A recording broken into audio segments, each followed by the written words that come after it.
Alright everybody, here we go with our third video, and I know that I said in the previous video that we wouldn't really get into organic chemistry proper until chapter 2, but I'm going to have to revise that.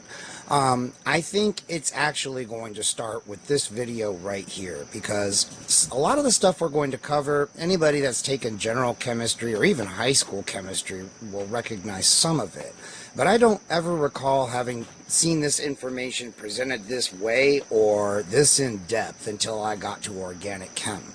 Now, one thing that I'm very concerned about is that I'm going to lose some people that don't have a background, that don't have any formal education in chemistry, because we're about to talk about quantum mechanical weirdness.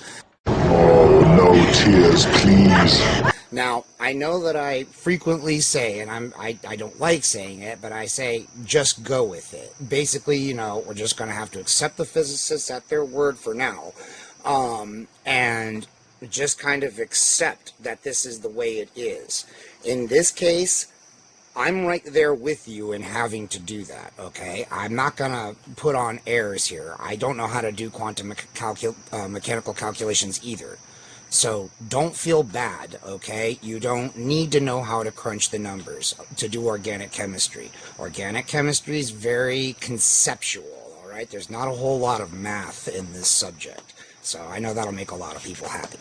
So I know that you might be sitting here through some of this going, well, this is nice, but why the actual fuck are you telling me this? I promise. All of this progresses logically. Everything builds on what has come before, okay? So I'm going to go through this nice and slow. In fact, it's probably going to take more than one video to get through the rest of chapter 1, because I want to take my time with this, because this is going to be basically, you're going to see, like, the hybridized orbitals you're going to see in literally every single fucking thing we do. So I really need you to have a good grasp on what's going on and kind of why it's going on, to the best that we can explain it. At some point, we're just going to have to say, that's quantum mechanics, all right? So let's go ahead and let's get started. So we say here, the theory of atomic and molecular structure was advanced independently and almost simultaneously by 3 people in 1926, which just tells you that it was evident from what had already been discovered, and people were going to discover it no matter what. Erwin Schrödinger, Werner Heisenberg, and Paul Dirac. 3 of the ugliest motherfuckers birthed by the human race, but damn smart. So Schrödinger called this wave mechanics, and Heisenberg called it quantum mechanics. And that's what we say because quantum mechanics sounds cooler. And I think it's a better description. At the heart of quantum mechanics are equations that we will not be looking at. We will just know that they exist, and these are called wave functions, denoted by the Greek letter psi. All hail the mighty wave function, without whom we are as naught. This, basically, it is from this that everything we will be learning is derived, so, yep. So, wave function corresponds to a different energy state for an electron, okay? That's the difference between an electron that's down close to the nucleus and one that's further away from it in a higher orbital, okay? The energy state is different. Each energy state is a sublevel where 1 or 2 electrons can reside. And remember, if we've got 2, they have to have their spins paired. We will get into that more. The energy associated with the state of an electron can be calculated from the almighty wave function. Okay. The relative probability of finding an electron in a given region of space can be calculated from the wave function. Alright, and you can see that's the next section, so just understand that this is true. The solution of a wave function can be positive, negative, or zero, okay? What I want to point out here is that when the solution to the wave function is zero, the electron is never in that region of space. This is the thing that I think is going to mess with people, but it is absolutely vital that you understand it, okay? You'll see why. The phase sign of a wave equation indicates whether the solution is positive or negative when calculated for a given point in space relative to the nucleus. Now you might be wondering, how the fuck can an electron have a negative energy? It can't, alright? Hold on, stay with me. Wave functions, whether for sound waves, lake waves, or the energy of an electron, have the possibility of constructive interference and destructive interference. I think everybody is familiar with this in waves. I mean, we've all seen ripples on water our entire lives. You know, constructive interference, when you have two waves that line up, and it gives you a wave of greater amplitude. Conversely, destructive interference, when they're offset, so they're opposite signs, and then they just cancel each other out. Now, this picture here is showing us a wave, and they're showing us the phases here. This is really important, okay? The phase is just whether or not you got a positive or a negative solution from the almighty wave equation, all right? It does not mean positive and negative charge. It does not mean that the electron is more likely to be here than here. No. Remember, the electron can't have a negative energy, okay? What's important to remember about this is that it's always going to be positive. Let me show you why. So, the physical interpretation related to the electron wave function was put forth by Max Born in 1926. Another ugly but smart motherfucker. The square of a wave function for a particular x, y, and z location expresses the probability of finding an electron at that location in space. Okay? Now I know, you're sitting there going, what the actual fuck does that mean? Okay, what I want you to see right here is that we are squaring the wave function, alright? What happens when you square a negative number? It becomes positive, okay? This is really important. So even though the wave function can give us a positive or negative answer, we have to square the wave function in order to get probabilities for, you know, a particular point in space, x, y, and z. That's the x, y, and z of a, you know, the axes of a graph. Location, express the probability of finding an electron at that location in space, okay? So, we have to square the wave function in order for us to use it to figure out where the electrons are at, all right? So because we square it, it's always a positive answer. And think about it, this is reasonable, the electron has to be somewhere in space. See, integration of psi squared over all space must equal 1. That is, the probability of finding an electron somewhere in all of space is 100%. The electron never blinks out of the universe. It doesn't just disappear. Well, I say that. Okay, it doesn't blink out of the universe, alright? The electron is always fucking somewhere. Okay, it has to be somewhere in space. So, yeah, this is squared. You have a positive number because it's got to be somewhere.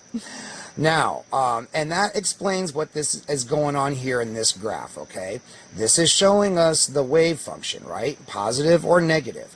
The note right here where it's 0, the electron never is. Here, where it's a little bit away from 0, and down here, where it's a little bit away from 0, you have a better probability of finding the electron. Here and here, you have a very good probability of finding the electron. So does that make sense? I hope. If not, put it in the comments, and we will try to help you out, okay? All right, let's go ahead and move on. If the value of psi squared is large in a unit volume of space, so just in some volume of space around the nucleus, the probability of finding an electron in that volume is high. we say that the electron probability density is large. Remember that? See, I'm not crazy. I used that in the last video and you didn't see it in the text, but there it is. Conversely, if psi squared for some other volume of space is small, the probability of finding an electron there is low. Okay? This leads to the general definition of an orbital, and by extension to to some of us, the familiar shapes of atomic orbitals. All right? So an orbital is a region of space around the nucleus where the probability of finding an electron is high. Atomic orbitals are plots of psi squared in 3 dimensions. Remember, x, y, and z. So you have those 3 axes, okay? These plots generate... Again, they say familiar. It's familiar if you've taken general chemistry, all right? And I don't even know that most people that have taken general chemistry are all that familiar with d orbitals. I mean, other than Jesus, those look kind of confusing. Here we will be dealing mostly with S and P, like the vast majority of the time. All right, just because we're using mostly elements in the second period and the first period. You know, elements that have a low atomic number. All right, the volumes that we show are those that would contain the electron 90 to 95% of a time. So whenever you see some shaded region, you know that the electron is in these regions 90 to 95% of the time. There is a finite, but very small, probability of finding an electron at a greater distance from the nucleus than shown in the plots. Okay? Remember, electrons are governed by quantum mechanics. All of quantum mechanics is built around the uncertainty principle that the position and the momentum of a particle can never be known at the same time. In other words, if we know where it's going, we don't know where it is, and if we know where it is, we don't know where it's going. This is not some kind of measurement problem. This is a fundamental feature of the universe, okay? I know that doesn't make a lot of sense to us in our macroscopic world, but in the world of, subatomic particles, this is normal. This is just the way things are, okay? Now, let's see. So we have the shapes of S and P orbitals down here. Excuse me. All S orbitals are spheres, okay? I say again, all S orbitals are spheres. This is an S, this is 1s, this is 2s. See how 2s is bigger than 1s? This is really hard, right? A 1s orbital is a simple sphere. A 2s orbital is a simple sphere with an inner nodal surface. Okay, here we go. Psi squared equals 0. So, what that's telling you, and let's go ahead and let's just look at this real quick, and then we'll talk about the nodes. The shape of a p orbital is like that of almost touching spheres or lobes, okay? The phase sign of a 2p wave function, psi sub 2p, is positive in one lobe and negative in the other. A nodal plane separates the two lobes of a p orbital, and 3 p orbitals of a given energy level are arranged in space along x, y, and z. All right, let's dive in. So, these nodes, are where the electron it is never found, okay? Psi squared is 0. The wave function tells us the electron is never here. It is either here or here. And remember, these are just phase signs, okay? That's all they are. Because we're squaring, it's always going to be positive. Don't let that trip you up. Now, you might be asking yourself, how does an electron get from here to here if it's never here? Does that mean that there's one electron here and one electron here? No. This is true even if there's only one electron in this orbital. It can be here, it can be here, but it is never here. How does it get from here to here? Nobody knows. That's the short answer, okay? There are some theories out there. Maybe one day somebody will be able to do an experiment to figure out what the actual fuck is going on there. But we just don't know. With the two s orbitals, you can see you've got one lobe here of the positive phase. Then there is a spherical surface where the electron never is, And then the other phase is a lobe inside of it. Again, how does the electron get from here to here? Nobody knows. Don't get caught up in that. Just accept that even if there is only one electron here, it can be here or it can be here. It is never on that spherical surface surrounding this. Because remember, these are all arranged in, this is a sphere. This is all in 3 dimensions because the universe is 3D. And just like I've been saying, the positive and negative signs of the wave function do not imply positive or negative charge or a greater or lesser probability of finding an electron, okay? We know that 90 to 95% of the time it is here or here, but it's not here, all right? I hope that makes sense. And again, it's always positive because squaring either a positive or negative solution gives you a positive value. All right, I hope that all makes sense. Now, electron configurations. Electrons in 1s orbitals have the lowest energy. They're closest to the nucleus. The 2s orbitals have the next lowest energy.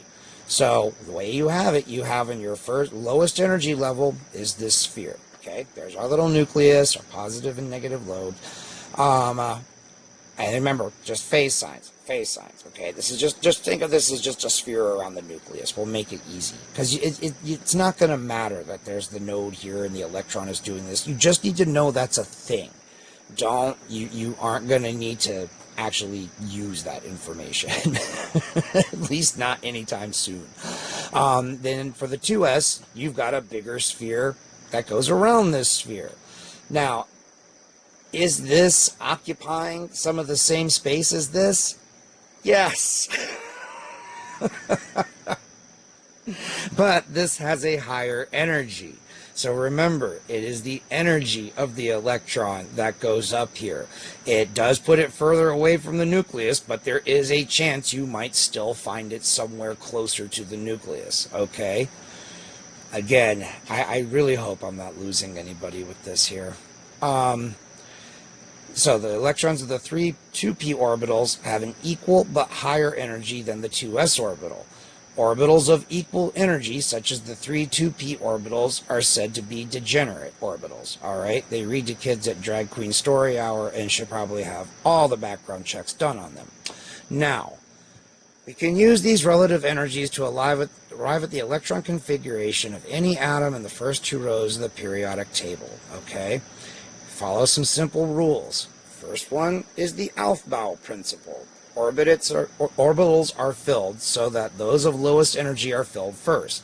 So you don't put electrons here or here. They always fill up 1s, then 2s, then 2p. Okay? Really difficult, right? Pauli exclusion principle. A maximum of 2 electrons may be placed in each orbital, but only when the spins of the electrons are paired. That's what makes 2 electrons happy hanging out in the same orbital, okay? Because they both got a negative charge. They don't really want to be anywhere near each other, but electrons have this property called spin. And does an electron actually spin? No, it does not, okay? Spin is a quantum mechanical property. However, the result of this property called spin makes it look as if the electron is spinning. It has like a magnetic moment and things that you would see for a macroscopic electrically charged rotating body. All right, but and this is important. We just call it spin because electrons don't actually spin. But an electron with 1 spin doesn't want to be alone. It wants to be paired up with an electron of another spin so that it balances each other out. Because remember, nature wants to make sure that everything is in balance as much as possible. All right? So if you have an electron with 1 spin by itself, it's going to be happier when it's paired up. But don't let that confuse you, because we come to the next part. We come to orbitals of equal energy, such as the 3p orbitals. We add 1 electron with their spins unpaired until each degenerate orbital contains 1 electron. All right? If the electrons have a choice between hanging out with another electron and pairing up their spin, or hanging out in an empty orbital where there's no other negatively charged electron around, it's going to pick the empty orbital first, okay? It's only when you force them to get together that their spins pair up like this, all right? And that's just the way it is. I really hope that that's not terribly confusing. So, I mean, it's right here. You can see it. It goes across, one in one, then we put one in the other one, then we put one in the other one, then we pair it up, pair that one up, pair that one up, okay? All right. Molecular orbitals. Here we go. All right. Atomic orbitals provide a means for understanding how atoms form covalent bonds, all right? We're going to look at a very simple case here, the formation of a bond between two hydrogen atoms to form a dihydrogen molecule, okay, H2. When two hydrogen atoms are relatively far apart, their total energy is simply that of two isolated hydrogen atoms. Right here. They're hanging out. They don't see each other. They don't know anything about each other. They're just doing their own thing. Now, formation of a covalent bond reduces the overall energy of the system.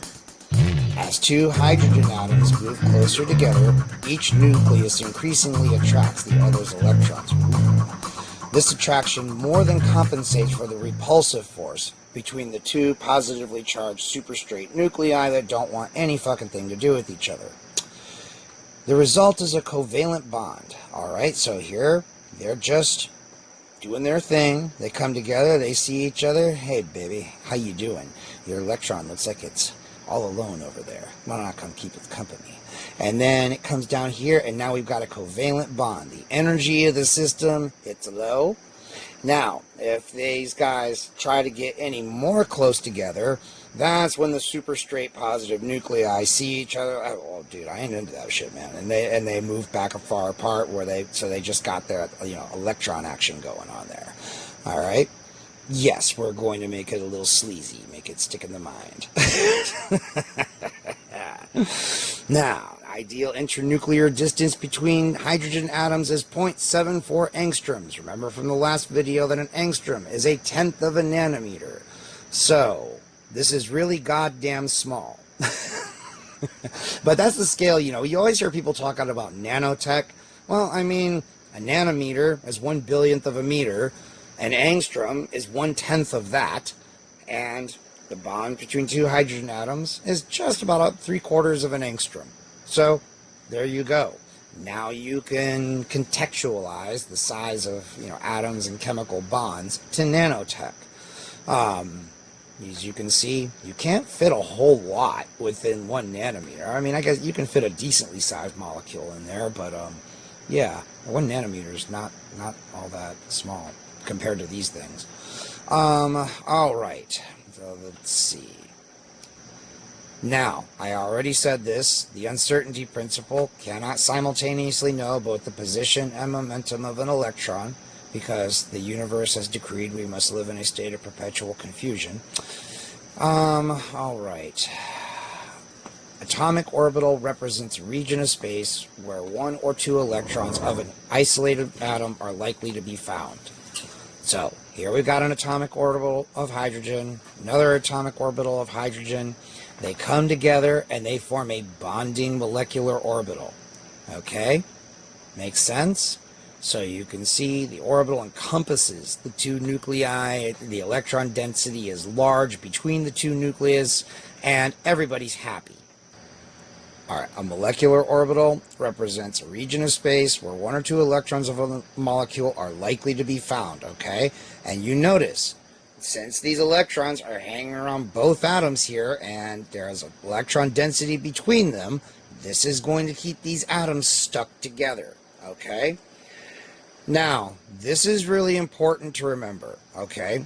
When atomic orbitals combine to form molecular orbitals, the number of molecular orbitals that result always equals the number of atomic orbitals that combine. Now, we had 2 atomic orbitals here. They combine to form a bonding molecular orbital, and you might be saying, wait a minute, how can there be 2? There's only 1. Well, there is a bonding molecular orbital where the electrons are hanging out. There is also an antibonding molecular orbital. The electrons do not normally hang out here, nor they only get into the antibonding orbital if they become excited by absorbing a photon of light. You will notice that in the antibonding orbital, now these are just color-coded just so you can see where the atoms that each one came from. That's all it is. It's not the same. It's not positive or negative phases here. They should have picked two different colors. But anyway, these come together, and if you have an antibonding molecular orbital, you will see there's a great big node between the two nuclei where the electrons never are. Now, if a chemical bond, molecular orbital is formed, a bonding molecular orbital rather, is formed here when we've got electron density between the nuclei, and antibonding one is one where we don't. I know, and this is a great example of how I say this is mostly confusing because of the language barrier. It's not actually difficult to understand. An antibonding molecular orbital is exactly what it says on the tin. It's just when you say antibonding molecular orbital, people's eyes glaze over and, everybody looks at you like you're some kind of fucking brainiac. Really, it's just a molecular orbital where there's no electron density between the nuclei. I swear to Christ, this is not fucking hard to understand. Alright, now we're going to look at an energy diagram for our hydrogen molecule. We got isolated atomic orbitals. They're just kind of here, okay? In the middle. When they come together and they form a bonding molecular orbital, the energy of the system is lowered. Remember, nature wants things to be low energy, neutral, balanced. Nature wants everything to be like this, so these are happy like this, okay?